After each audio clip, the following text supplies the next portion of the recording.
नमस्कार लाडक्या बहिणींनो, लाडकी बहीण योजनेअंतर्गत ई-केवायसी दुरुस्तीसाठी आपल्याला 30 एप्रिल 2026 यामध्ये आपल्याला मुदतवाढ करण्यात आलेली आहे.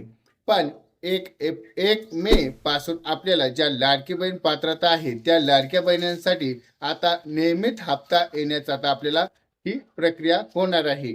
पण यामध्ये आपण बघितलं असेल, नोव्हेंबर डिसेंबर पासून बऱ्याच काही महिलांना हा हप्ता येत नाही.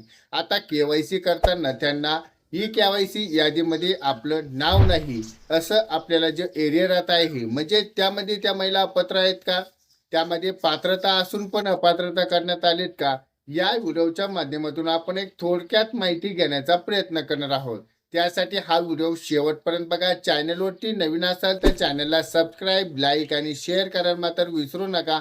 चला तर या व्हिडिओच्या माध्यमातून आपण थोडक्यात माहिती जाणून घेऊयात. आता लाडकी बहीण योजनेअंतर्गत आपण केवायसी करताना केवायसी मध्ये आपल्याला ई केवायसी यादीमध्ये आपलं नाव नाही हे असा जर एरिया येत असेल तर हा कशामुळे येत असेल, हे मध्ये आपण बघितलं असेल की लाडकी बहीण योजनेअंतर्गत आता ज्या महिला आहेत ते महिलांचे पती, त्या पती यांच्यावरती 4 चाकीचे साधन असेल किंवा इत्यादी जे अटी शर्त असतील, आयतकार दाता असतील किंवा निराधार योजनेचा लाभ घेत असतील, असे बरेच काही ज्या अटी शर्त आहेत त्यामध्ये जर तुम्ही बसत असाल तर त्यामध्ये तुम्ही समजून जा की आपण अपात्रता करण्यात आलेला आहे. पण आता बऱ्याच काही महिलांचे प्रश्न आहे की आता पात्रता महिला म्हणत असतील की आम्ही कोणत्याही अटी आणि निकषात बसत नाही, तर या महिलांना असं वाटत असेल की आता आम्ही केवायसी प्रक्रिया कशी करायची. यामध्ये आपल्याला केवायसी साठी पुन्हा अपडेट येऊ शकते किंवा तुमची केवायसी झाली का नाही आपण एक थोडक्यात आधारच्या माध्यमातून एक बायोमेट्रिक वेबसाईटवरून आपण चेक करू शकतात. तर हे कसं चेक करायचं आपण थोडक्यात बघूयात. त्यामध्ये तुम्हाला आधारची जी वेबसाईट आहे ती वेबसाईट ओपन करायची. याच्यामध्ये तुम्हाला आधार कार्ड तुमचा कॅप्चा असेल ते भरायचा.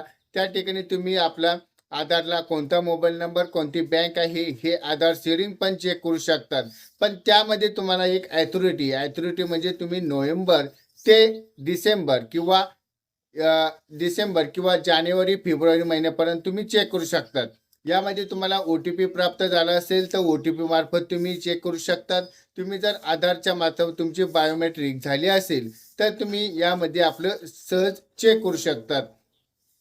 आता बऱ्याच काही महिलांना आता प्रश्न आहे की बायोमेट्रिक झाली असेल किंवा OTP तुम्ही दिला असेल किंवा ऑटोमॅटिक जी केवायसी झाली असेल, पण आता तर तुम्हाला ही केवायसी तुमची चेक करायची असेल तर तुम्ही लाडकी बहीण योजना अंतर्गत ही वेबसाईटवरती पोर्टलवरती जाऊन तुम्ही लॉग इन करून तुम्ही तुमचं नाव सर्च करून किंवा तुमचा ID सर्च करून हे तुम्ही चेक करू शकता. त्यामध्ये तुमचं नाव पेंडिंगला आहे का, आहे तो आला का, यामध्ये तुम्हाला पूर्ण चौकशी केली जाईल.